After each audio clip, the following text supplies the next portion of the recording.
Hello students, my name is Shailesh Kapoor. और जैसा आप जानते हैं हम लोग 10th क्लास का इलेक्ट्रिक करंट चैप्टर कर रहे थे। लास्ट क्लास में हमने रेजिस्टेंस के बारे में डिस्कस किया था। आज हम कॉम्बिनेशन ऑफ रेजिस्टेंस की बात करेंगे। लास्ट क्लास हमने डिस्कस किया था कि जब भी इलेक्ट्रिक करंट फ्लो करता है तो इलेक्ट्रिक करंट को कुछ ना कुछ अपोजिशन करंट को मिलता है। वो जो अपोजिशन मिलता है वो मिलता है रेजिस्टेंस की वजह से, और जो सर्किट में वो डिवाइस लगा जो रेजिस्टेंस ऑफर कर रहा है उसको हम बोलते हैं रजिस्टर। ओके और रेजिस्टेंस की हमने वैल्यू स्टडी किया था कि resistance R is equal to rho L by A ये होता है। तो रेजिस्टेंस को जो कि फिक्स रेजिस्टेंस है इस तरह से रिप्रेजेंट किया जाता है, और अगर रेजिस्टेंस कम ज़्यादा कर सकते हैं तो उसको हम वेरिएबल रेजिस्टेंस को ऐसे रिप्रेजेंट किया जाता है सर्किट सिंबल्स। वेरिएबल रेजिस्टेंस को रियोस्टैट के नाम से भी जाना जाता है, बोला जाता है रियोस्टैट। ओके यहाँ पर हम समझ रहे हैं कि रजिस्टर की वैल्यू फिक्स्ड होती है। अगर हम लेंथ और एरिया को चेंज नहीं कर रहे, रजिस्टिविटी तो वैसे भी चेंज नहीं होती, तो रेजिस्टेंस की वैल्यू फिक्स्ड है। अगर एक रेजिस्टेंस की वैल्यू फिक्स्ड है तो हमें अगर सर्किट में रेजिस्टेंस से ज़्यादा या कम या कुछ और वैल्यू का चाहिए तो हमें कैसे मिलेगा? तो उसका आंसर है हमें रजिस्टर्स के कॉम्बिनेशन लगाने पड़ेंगे, उनको कंबाइन करना पड़ेगा। तो our topic is combination of resistances. So heading डाल लीजिए कॉम्बिनेशन ऑफ रेजिस्टेंसेस।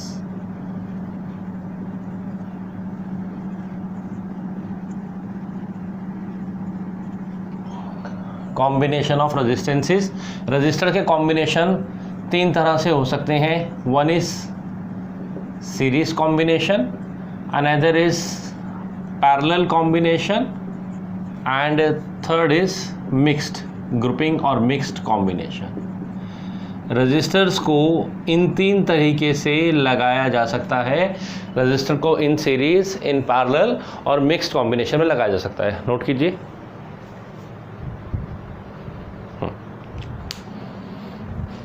ओके एक बार देखते हैं सीरीज में, पैरेलल में और मिक्स्ड में लगाकर हमें किस तरह से रिजल्ट्स मिलते हैं। ठीक है, तो अलग अलग करते हैं। हम क्या निकालना चाहते हैं? हम ये निकालना चाहते हैं जब हम रजिस्टर्स को सीरीज़ में लगाएंगे, ठीक है, तो फाइनल रेजिस्टेंस क्या होगा, इक्विवेलेंट रेजिस्टेंस क्या होगा। हम मान लीजिए हमने 4 रजिस्टर लगा दिए सीरीज़ में और सबकी वैल्यू है 2 ओम, तो फाइनल रेजिस्टेंस हमें क्या मिलने वाला है? इसी तरह से हमने 4 पैरेलल में लगा दिए, तो उन सब का रिजल्टेंट या फाइनल हमें क्या मिलने वाला है वो हमें निकालना है। ओके तो सबसे पहले हम स्टडी दोनों को साथ साथ कर लेते हैं साइमल्टेनियसली। यहाँ हम कर रहे हैं पहले in series, resistance in series, and here बिल्कुल सेम है इसलिए हम यहाँ कर लेंगे इन पैरेलल। ओके चलिए, सीरीज क्या होता है? अगर रजिस्टर को एंड टू एंड जोड़ा जाए, एंड टू एंड जोड़ने को हम सीरीज कॉम्बिनेशन बोलते हैं। सपोज ये एक रजिस्टर है R1, ये एक दूसरा रजिस्टर है R2, और this is the third register R3। 3 register case लेते हैं। अगर हम इनको एंड टू एंड जोड़ दें, ये वाला एंड यहाँ पर, ये वाला एंड इसके साथ, ये एंड से एंड जोड़ दें, and now here we have a battery. Okay let us have a ammeter here. ठीक है, this is negative, plus minus minus, this is positive. इस तरह से अगर कॉम्बिनेशन कर दिया जाए, ये इन रजिस्टर्स को बोलेंगे सीरीज़ में। अगर रजिस्टर्स एंड टू एंड जुड़ते हैं सीरीज़ में, एक तरीका और भी है। अगर यहाँ से ये बैटरी का टोटल वोल्टेज है V और मान लीजिए I करंट फ्लो कर रहा है, तो अगर आप देखेंगे रजिस्टर में I करंट का मतलब इलेक्ट्रॉन करंट के लिए एक ही पाथ है, इलेक्ट्रॉन का फ्लो एक ही पाथ से हो रहा है, कोई और पाथ नहीं है। देख रहे हैं, जो इलेक्ट्रॉन यहाँ से पास कर रहे हैं वही यहाँ से और यही यहाँ से, जबकि वोल्टेज या पोटेंशियल अलग अलग होगा। तो ये सीरीज़ के हमने याद भी रखेंगे, रूल्स भी है। सीरीज़ में करंट हमेशा सेम रहता है, जबकि वोल्टेज इसके अक्रॉस R1 के अक्रॉस, वोल्टेज अक्रॉस R2 और वोल्टेज अक्रॉस R3 अलग अलग है। वोल्टेज डिफ़र कर जाती है क्योंकि वोल्टेज का फॉर्मूला आप जानते हैं I इंटू R। अब क्योंकि R अलग अलग है तो वोल्टेज बदल जाएगी। तो लेट यहाँ वोल्टेज है V1, यहाँ वोल्टेज है V2, और let here voltage is V3, potential is V3 across R3, जबकि करंट हमने तीनों का सेम लिया है। अगर आप ऐसा भी लिखना चाहें, I1 I है, I2 भी I है, I3 भी I है, और टोटल ये इसी तरह सेम है, जबकि potential total voltage 1 plus voltage 2 जो बैटरी का पोटेंशियल है वो 3 जगह डिस्ट्रीब्यूट हो गया। अच्छा जी, पैरेलल को समझ लेते हैं। पैरेलल में क्या होता है, रजिस्टर्स एंड टू एंड ना लगकर एक कॉमन एंड से जुड़ते हैं। जैसे से ये R1 फर्स्ट रजिस्टर, ये हम फिक्स रजिस्टर ले रहे हैं जिनकी वैल्यू फिक्स्ड है, R2 and this is R3, और ये सब के सब एक कॉमन एंड पर आकर जुड़ गए। ठीक है, ये वाला एंड इनका कॉमन है। यहाँ से हमने इन एंड से here we have a battery plus minus ammeter आप लगाना चाहें। टोटल करंट के लिए यहाँ एमीटर लगा देंगे, इंडिविजुअल भी लगा सकते हैं। चलो यहाँ टोटल के लगा देते हैं, प्लस ये दिस इज की। अभी यहाँ पर देखिए, जो यहाँ से करंट चलेगा, जो यहाँ से इलेक्ट्रॉन फ्लो करेंगे इस पॉइंट तक आकर, जिसको हम जंक्शन बोलते हैं, एक जितना ही करंट है, सेम करंट है, लेकिन यहाँ जंक्शन से करंट डिवाइड होना शुरू हो जाएगा। कुछ करंट यहाँ चला जाएगा, दैट इज़ I1, कुछ इलेक्ट्रॉन जो यहाँ जाएंगे कुछ करंट बनाएंगे I2, और कुछ करंट है I3। पैरेलल में ऐसा ही पहचानने का तरीका है कि करंट के पास फ्लो होने के अलग अलग रास्ते हैं। करंट यहाँ तो मजबूरी थी, करंट को एक ही रास्ते से फ्लो करेंगे, इलेक्ट्रॉन को यहाँ 3 पाथ हो गए, ठीक है ना, तब भी हम पहचान सकते हैं ये पैरेलल में है। और वापस यहाँ पर आकर इस जंक्शन पर I1, I2, I3 total I current मिल जाएगा। जबकि अगर आप पोटेंशियल देखेंगे तो ये R1 भी बैटरी के ये टर्मिनल यहाँ जुड़े हुए हैं, एंड R2 भी V से जुड़ा हुआ है, R3 भी, मीन्स पोटेंशियल सेम है। इट मीन्स हम यहाँ कह सकते हैं कि यहाँ V1 की वैल्यू भी V है, पोटेंशियल अक्रॉस भी V है, एंड पोटेंशियल अक्रॉस V3 भी V है। पोटेंशियल यहाँ पर सेम है, वोल्टेज सेम है जो बैटरी का, जबकि करंट डिस्ट्रीब्यूट हो गया। तो ये 2 बेसिक तरीके आप देख सकते हैं, एक बार चेक कर लेते हैं। दिख रहा है जी, परफेक्ट है। ओके, चलिए हमारा क्या काम है, हम कर क्या रहे हैं, हम इक्विवेलेंट उसका एक्सप्रेशन निकाल रहे हैं। यहाँ मैं लिख देता हूँ, हम क्या कर रहे हैं, हम कर रहे हैं डिराइव R इक्विवेलेंट, ठीक है, फॉर रजिस्टर्स इन सीरीज। इन सीरीज में अगर हमारे रजिस्टर्स लगे हैं तो हम उनका फाइनल R, मतलब इन तीनों को हटा दो और एक लगा दो, उसकी क्या वैल्यू होगी हम वो निकाल रहे हैं। ओके, पैरेलल में भी यही चीज़ हम निकालेंगे। अब अपने 2 लिए या 3 लिए 4 लिए, एक ही बात है। चलिए सबसे पहले हम ये देखते हैं कौन सी चीज़ यहाँ डिस्ट्रीब्यूट हो गई है। तो अगर हम देखें तो टोटल पोटेंशियल बैटरी का यहाँ पर डिवाइड हो गया है तीनों में। तो total voltage V divided among V1 plus V2 plus V3, this is equation number 1। जो बैटरी का पोटेंशियल है, कुछ पोटेंशियल क्या होता है, work done to move a charge, कुछ वर्क डन यहाँ यूज़ हुआ, कुछ यहाँ एनर्जी कंज्यूम हुई, कुछ यहाँ कंज्यूम हुई, और वो मिलाकर टोटल वोल्टेज के इक्वल है। ओके, अब हम क्या करते हैं, इनकी वैल्यूज़ निकालनी है। अच्छा, एक चीज़ और कर लेते हैं, मान लीजिए तीनों को हटाकर हमारा एक इक्वल रेजिस्टेंस आएगा। ओके, वो कैसा दिखाएंगे, इन तीनों को हटा दिया और मान लीजिए अब फाइनली एक ही लगाना है जिसको हम निकालना चाहते हैं, उसकी वैल्यू है R इक्विवेलेंट, और बैटरी सेम यहाँ पर लगा देते हैं V वोल्ट की एक एमीटर। गेटिंग माय पॉइंट, ये तीनों को हटा दो, जो एक लगेगा उसकी वैल्यू R इक्विवेलेंट। ये सीरीज़ में भी हमारे लिए हेल्प सेम रहेगा और पैरेलल में भी। जब हम पैरेलल की बात करेंगे बोलेंगे हम इन तीनों को हटा दिया और उसकी जगह ये एक लगा दिया, तीनों को हटाकर एक ही तो निकालना है, वो एक R इक्विवेलेंट मान लेते हैं। अच्छा, अभी हमें चाहिए V की वैल्यू, टोटल वोल्टेज की वैल्यू हम इस एक यहाँ से निकालते हैं। अगर हम यहाँ पर ओम्स लॉ हमेशा एक रजिस्टर का क्रॉस लगता है, अगर हम इस वाले सर्किट पे ओम्स लॉ लगाएं तो V, ओम्स लॉ क्या है देखिए, R is equal to V upon I, so V will become I into R, और यहाँ पर R इक्विवेलेंट लिया जाएगा। सो इस V की वैल्यू हमारे पास आ गई I इंटू R इक्विवेलेंट।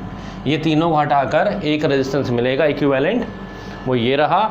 इसमें करंट कितना जा रहा है, वही टोटल करंट I, रेजिस्टेंस की वैल्यू क्या है R इक्विवेलेंट, बैटरी सेम है। V1 के लिए चाहिए, तो V1 के लिए हम अक्रॉस इस रजिस्टर के अक्रॉस आएंगे और यहाँ पर ओम्स लॉ लगाएंगे, तो V होता है I इंटू आर, तो यहाँ पर जो V1 की वैल्यू हो जाएगी V1 will be I, current same जा रहा है, इंटू R1। ये V1 विल बिकम, करंट तो सेम है, I इंटू R1। सिमिलरली अगर हम इसके अक्रॉस ओम्स लॉ लगाएंगे, ओम्स लॉ हमेशा एक रजिस्टर के अक्रॉस लगेगा, तो यहाँ लगाएंगे तो V2 की वैल्यू क्या हो जाएगी, it will become I into R2, become I into R2 and similarly I into R3। ये इक्वेशन इस फॉर्म में आ गई। अगर हम R3 के क्रॉस लगाएंगे, ये लगाएंगे, ठीक है, सिंपल। I को आप राइट हैंड साइड से अगर कॉमन लेंगे, if you take I as a common, तो will get R1 plus R2 plus R3 और I into R equivalent, this is cancel out, so R equivalent will be given by R1 plus R2 plus R3। क्या result आया, अगर 3 resistors are in series तो equivalent resistance उनके सम से आएगा। अगर 3 की जगह n हो तो सबका सम कर दो, 2 हो तो 2 कर दो, जितने भी हों तो हम इसको लिख लेते हैं for n resistor, for n resistors R equivalent will be R1 plus R2 up to Rn। तो हमारे पास एक फॉर्मूला आ गया कि जब भी रजिस्टर सीरीज में लगे होंगे तो फाइनल रेजिस्टेंस इक्विवेलेंट उन सब के सम से आएगा, उन सबको प्लस कर देंगे तो आ जाएगा। नोट कीजिए,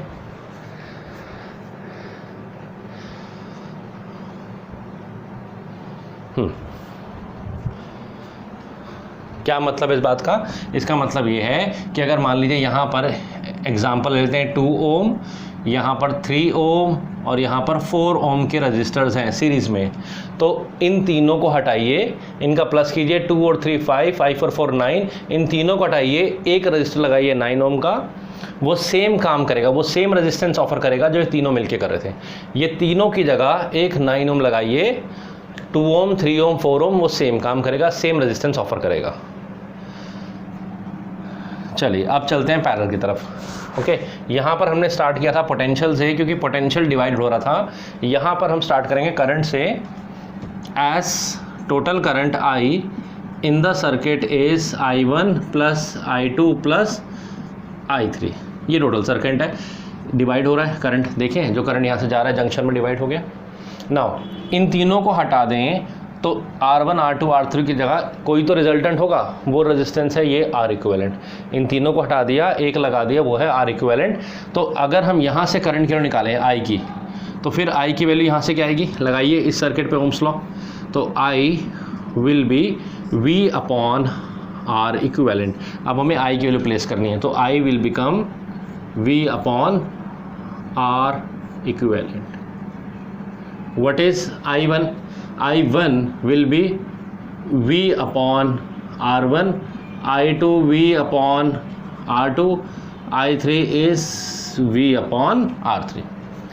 ओके, देखिए ना, अगर आप इसके अक्रॉस ओम्स लॉ लगाएंगे, I1 क्या है, ये वाली वैल्यू I1 क्या हो जाएगा, इसके अक्रॉस I, पोटेंशियल इसके अक्रॉस V है, सेम है सर्किट में, अपॉन में R1, बिल्कुल उसका उल्टा चल रहा है। यहाँ पर इस केस में करंट सेम था, यहाँ पर वोल्टेज सेम है, इसलिए मैंने वोल्टेज को V1 V2 ना लिखकर V लिख लिया। वहाँ पर करंट सेम था, इसलिए हमने I1 I2 ना लिखकर I लिख दिया था। ठीक है, क्या करेंगे आप, राइट हैंड साइड से कॉमन लेंगे, V कॉमन लीजिए, you will get 1 upon R1 plus 1 upon R2 plus 1 upon R3। हमने केस 3 रजिस्टर लेके किया है, आप 2 के लिए भी कर सकते हैं, 4 के लिए भी कर सकते हैं, सेम रिजल्ट आने वाला है। And here we get V upon R equivalent, V cancel हो गया, तो finally we get 1 upon R equivalent is equal to 1 upon R1 plus 1 upon R2 plus 1 upon R3। अगर 3 रजिस्टर लगे हैं, और अगर n रजिस्टर लगे हैं तो यही फॉर्मूला एक्सटेंड हो जाएगा अप टू Rn के लिए।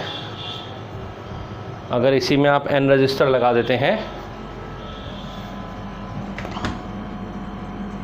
For n resistance in parallel, तो result will be 1 upon R equivalent will be 1 upon R1 plus 1/R2 up to 1/R1। Note कीजिए क्या डाउट है। देखिए दोनों फॉर्मूलाज हमने डिराइव कर दिए हैं।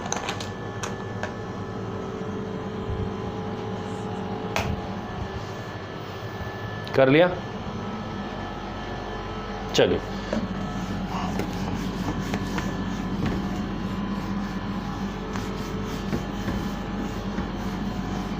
अगर सीरीज में n रजिस्टर्स लगे हैं फॉर n रजिस्टर्स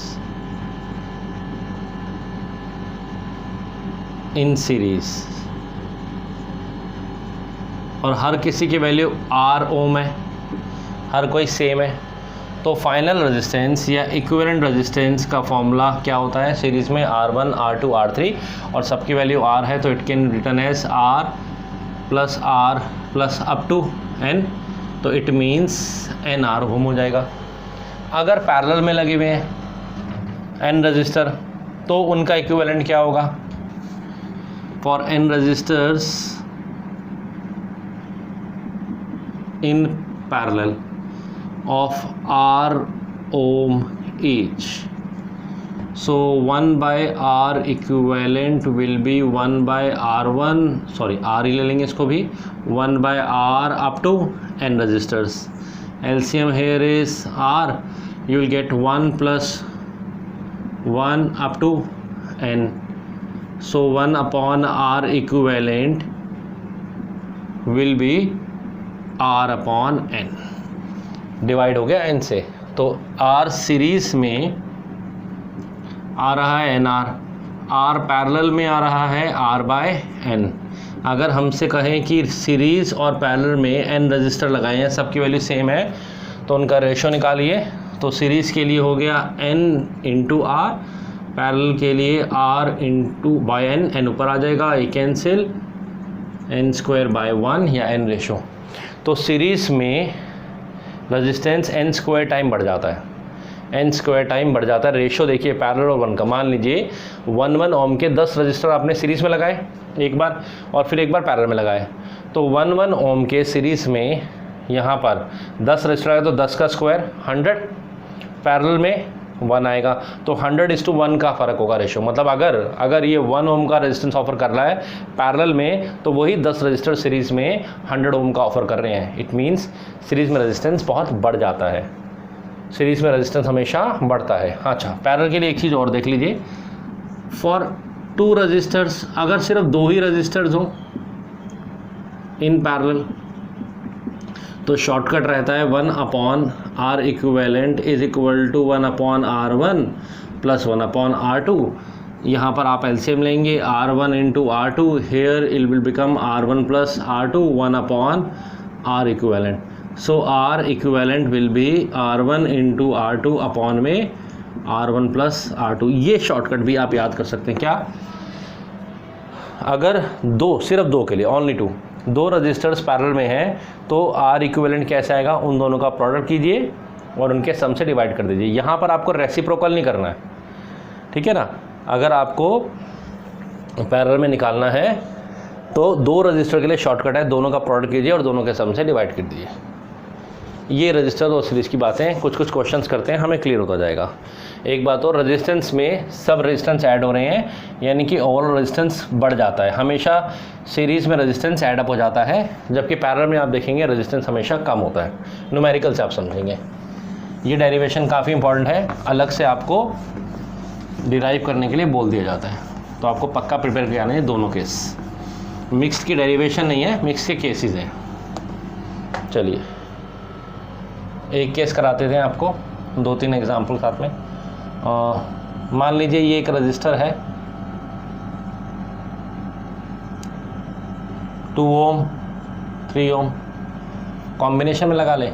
चलिए यहाँ पर एक कॉम्बिनेशन लगा देते हैं, 2 ओम ऐसा लगा देते हैं, 2 ओम 3 ओम और यहाँ पर एक 4 ओम है। ओके, ऐसा दिखा सकते हैं आप। और इसके अक्रॉस यहाँ पर हमने एक बैटरी या पोटेंशियल एक लगाया हुआ है। आप ऐसा दिखा लीजिए, कन्फ्यूजन होगा था। से 2 ओम, 3 ओम और यहाँ पर एक 4 ओम का रजिस्टर है। Okay, here is a battery 12 volt, एक की, and this is the circuit. Okay, चल 3 रजिस्टर लगे हुए हैं। लेट ये R1 मान लेते हैं, लेट ये R2, लेट ये R3। ओके, आपसे कह रहे हैं फाइंड द इक्विवेलेंट रेजिस्टेंस। इस केस में आप इक्विवेलेंट रेजिस्टेंस निकालिए। ओके, सबसे पहले देखिए आपके रजिस्टर लगे कैसे हैं। पहले आप इसको समझना शुरू कीजिए कि आपके रजिस्टर्स कैसे लगे हुए हैं।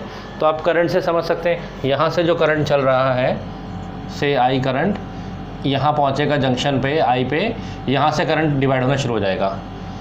इन दोनों में एक ही करंट जाएगा, करंट सेम है, इन दोनों में एक ही करंट जाएगा, यानी कि दोनों सीरीज़ में है। लेकिन इन दोनों के साथ अगर हम इसको देखें R3 को R1 R2 के साथ, तो अलग करंट जा रहा है। तो ये जो ऊपर वाली ब्रांच है और ये नीचे वाली ब्रांच है, ये पैरेलल में है। R1 R2 सीरीज़ में है, लेकिन R1 R2 का रिजल्ट है इसके साथ में पैरेलल में कि करंट के 2 रास्ते बन गए। तो जो करंट यहाँ जा रहा है दोनों में सेम जाएगा, यहाँ अलग अलग जाएगा। अच्छा, सॉल्व कैसे करेंगे, क्या पूछ रहा है हमसे? सबसे पहले तो हमसे पूछा है फाइंड R इक्विवेलेंट। ओके, फिर आप निकाल दीजिए I1 I2 I3 और एक पार्ट में आप निकाल दीजिए V1 V2 V3।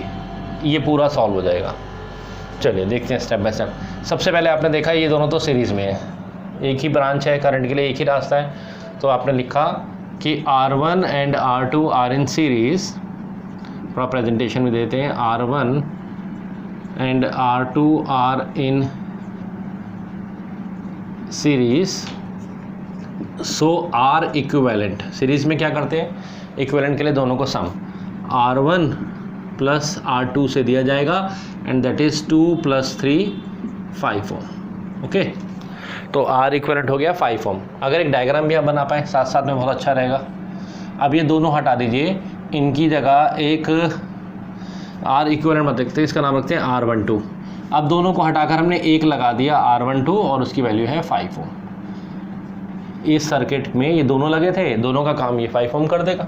ठीक है, चलिए, और there is another resistor R3 4 ohm. बाकी बैटरी सेम लगी हुई है। Okay, 12 volt. इसी डायग्राम को हमने रिपीट कर दिया। यहाँ से अब करंट चला, आई करंट के पास 2 रास्ते, अब आपको साफ साफ दिख रहा हो, कुछ करंट यहाँ, कुछ करंट यहाँ, तो पैरेलल में लगे हैं। अब इसके आगे चलते हैं। अब इसको छोड़ दिए, इस डायग्राम को देखिए इक्विवेलेंट के लिए। ये दोनों कैसे लगे हैं, पैरेलल में, पता लग गया। प्रेजेंटेशन करते हैं। Now R12 and R3 are in parallel, so their equivalent resistance R equivalent रख लेते हैं, R12 रख लो बस। अब फाइनल तो इसलिए विल बी गिवन बाय 2 में 1/R1 प्लस 1/R2, लेकिन 2 के लिए शॉर्टकट बताया था, दोनों का प्रोडक्ट करो और सम से डिवाइड करो। दोनों का प्रोडक्ट कीजिए 5 × 4 और दोनों के सम से डिवाइड कर दीजिए। अब उल्टा पुल्टा करने की जरूरत नहीं। कोई बच्चा इसको ऐसे करेगा 1/5 1/4, फिर सॉल्व करेगा, फिर रेसिप्रोकल करेगा, ज़रूरत ही नहीं, शॉर्टकट लगा दो। 2 के लिए, सिर्फ 2 के लिए 20/9 ओम, जो लगभग आपका आ जाता है 2.182, 9 to the 18 to 20, 2.2 Om. Okay, तो अब फिर एक और डायग्राम बनाते हैं इसके आगे। अब ये पूरा तीनों हट गए और फाइनली उनकी जगह पर अब हम एक लगा सकते हैं R इक्विवेलेंट, जिसकी वैल्यू आई है 2.2 ओम। सो R इक्विवेलेंट इज़ 2.2 ओम। और हेयर इज़ अ बैटरी। एक काम करते हैं, वैल्यूज ठीक ठीक आ जाए तो बैटरी को चेंज करते हैं, 22 कर देते हैं वोल्ट। ओके, अपनी कन्वीनियंस के लिए। So the battery is 22 volt. यहाँ की लगाई है, ये की से इंसर्ट कर दिया।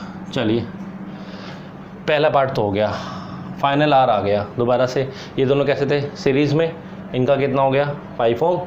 इनको हटाया, ये इसके साथ कॉम्बिनेशन में कैसा आ गया, पैरेलल में, एक निकाल दिया। ये दोनों कैसे थे, सीरीज़ में, इनका एक बनाया वो, फिर अब ये कॉम्बिनेशन, ये रिजल्टेंट कैसा हो गया, पैरेलल में, फाइनली एक बना दिया R इक्विवेलेंट। मतलब इसका मतलब है इस पूरे कॉम्बिनेशन को हटाकर आप 2.2 ओम लगा दीजिए, सेम रेजिस्टेंस ऑफर होगा।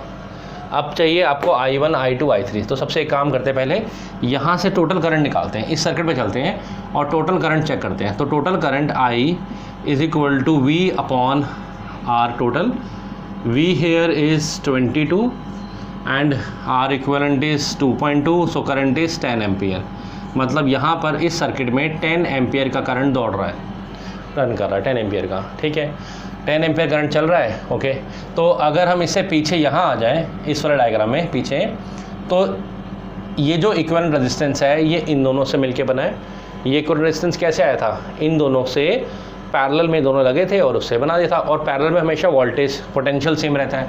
तो अगर यहाँ पर 22 वोल्ट का पोटेंशियल इसको मिल रहा है तो इसके कॉम्बिनेशन को भी सेम मिलेगा। तो यानी कि यहाँ भी पोटेंशियल 22 वोल्ट रहेगा, यहाँ भी पोटेंशियल 22 वोल्ट का ही रहेगा। चाहे आप इस डायग्राम से देख लो, ये 22 वोल्ट का पोटेंशियल है, ये दोनों कैसे लगे, पैरेलल में सेम रहता है। चलिए, अगर पोटेंशियल पता है तो अब इनके क्रॉस करंट निकालते हैं। यहाँ पर कितना करंट होगा? I12, I होता है V अपॉन R, 22 अपॉन 5, तो इट इज़ 4.4 एम्पियर। करंट देखिए कैसे डिवाइड होगा। यहाँ चलते हैं, I3 ऐसे सॉल्व करना आपको आना चाहिए। That is V upon R 22 upon 4, तो ये लगभग हो गया 5.4। 22 अपॉन 4 5.4, 10 बना है, 4 और 5 9.8 बन रहे हैं। वो थोड़ा बहुत वैल्यूज़ का फ़र्क आ रहा है लेने पे। तो अप्रॉक्सीमेट ये करंट 2 प्लेस तक करेंगे तो आ जाएगा, ठीक है। यहाँ पर हमने राउंड अप भी कर दिया, वैल्यूज़ को भी 10 ले लिया था। ये वाली जैसे वैल्यू 2.2 और करोगे तो आ जाएगा। ओके, सो ये करंट इनमें आ गया, ठीक है। हमें चाहिए इंडिविजुअल करंट। अब अगर करंट I2 4.4 एम्पियर चल रहा है I12 में, इसमें, और ये इस कॉम्बिनेशन से बना है सीरीज़ में करंट सेम रहता है, तो यहाँ भी जो करंट जाएगा अक्रॉस I1, वो करंट आपका होगा I1 जो I12 में जा रहा है, that is 4.4 ampere. Total current तो यहाँ से 10 एम्पियर चल रहा है, और यहाँ भी जो करंट होगा that will be I2 4.4 ampere. Series में करंट सेम रहेगा। अच्छा, अब इसमें कितना करंट जा रहा है? R3 में जो करंट गया इस ब्रांच में वो गया था 5.4 something, so I3 will be 5.4 something. अगर आपको पोटेंशियल निकालना है, फिर आप क्या करेंगे? पोटेंशियल निकालने के लिए इसका I पता है, R पता है, यहाँ भी निकालिए, यहाँ भी निकालिए और यहाँ भी निकाल दीजिए। जैसे इसका एक निकाल के दिखाता हूँ। यहाँ पर अगर आपको V2 निकालना है तो V2 होगा I इंटू R। यहाँ जो करंट जा रहा है दैट इज़ 4.4 इंटू 3, तो लगभग 13.2 वोल्ट का पोटेंशियल यहाँ कंज्यूम हो जाएगा। ये पूरा सर्किट आपको सॉल्व करना आना चाहिए। ओके, देखिए क्लियर हो रहा है या नहीं हो रहा? सीरीज़ में हमेशा रेजिस्टेंस बढ़ जाता है। अगर आप ये वाले कॉन्सेप्ट कर गए कि हाँ बिल्कुल सॉल्व करते करते R इक्विवेलेंट तक आ जाओ और फिर उल्टा जाना निकालना, तो ये आसान रहता है। ओके, हमने देखा सीरीज़ में हमेशा रेजिस्टेंस बढ़ता है, पैरेलल में हमेशा रेजिस्टेंस कम होता है। तो घरों में हम हमेशा अपने पैरेलल्स कनेक्शंस को प्रेफर देते हैं, क्योंकि घरों में पैरेलल कनेक्शन के कुछ एडवांटेजेस होते हैं। जब हम घरों में पैरेलल कनेक्शन रजिस्टर्स को पैरेलल जोड़ते हैं तो एडवांटेजेस क्या हैं? पहला तो रेजिस्टेंस ओवरऑल लो हो जाता है, ठीक है ना। फाइनल रेजिस्टेंस, सभी इतने सारे रजिस्टर लगा रखे हैं हमने, तो सबका रेजिस्टेंस कम हो जाएगा। दूसरा, सेम पोटेंशियल, हर डिवाइस को सेम पोटेंशियल मिलेगा, इससे वो जितना चाहे उतना करंट ले ले। तीसरा, पैरेलल में अगर कोई डिवाइस काम करना बंद कर गया, मान लीजिए ये डिवाइस ख़राब हो गया, कोई दिक्कत नहीं, करंट यहाँ से अपना सर्किट कंप्लीट करेगा, मतलब ये डिवाइस वर्क करते रहेंगे, तो no effect on functioning of other devices, उसको भी काम हो सकता है, ठीक है ना। अगर आपने इंडिविजुअली स्विच लगा दिया, अब सीरीज़ में अगर आपने यहाँ एक स्विच लगाया, ये स्विच बंद कर दिया, तो ये दोनों डिवाइस बंद हो गए। पैरेलल में अगर कुछ डिवाइस लगे हैं और आपने सबको अलग अलग स्विच दे दिया तो कोई फ़र्क नहीं पड़ता, तो आप सेपरेट स्विचेस भी प्रोवाइड कर सकते हैं। सेपरेट स्विचेस घरों में तो हम यही तो चाहते हैं, जिसको ऑन करना चाहे ऑन करें, जिसको ऑफ करना चाहे ऑफ करें। ओके, कॉम्बिनेशन और रेजिस्टेंस में ये वाला जो केस मैंने आपको रहा है मिक्स रेजिस्टेंस का ही केस है। इसमें ये सीरीज़ में थे और ये पैरेलल में भी थे। इस तरह से आप एक ये क्वेश्चन भी ट्राई कर सकते हैं सोच के कि ये कैसे लगा है। यहाँ भी एक रजिस्टर लगा है, से यहाँ भी एक लगा है, यहाँ भी एक रजिस्टर है, this is also register, this is also, ये सारे रजिस्टर 1 ओम के हम मान लेते हैं। ये भी R2 भी 1 ओम, सारे 1 ओम के। तो क्वेश्चन है इक्विवेलेंट रेजिस्टेंस आप बताइए। ठीक है, ये आप ट्राई कीजिए, सोचिए कैसे लगेगा।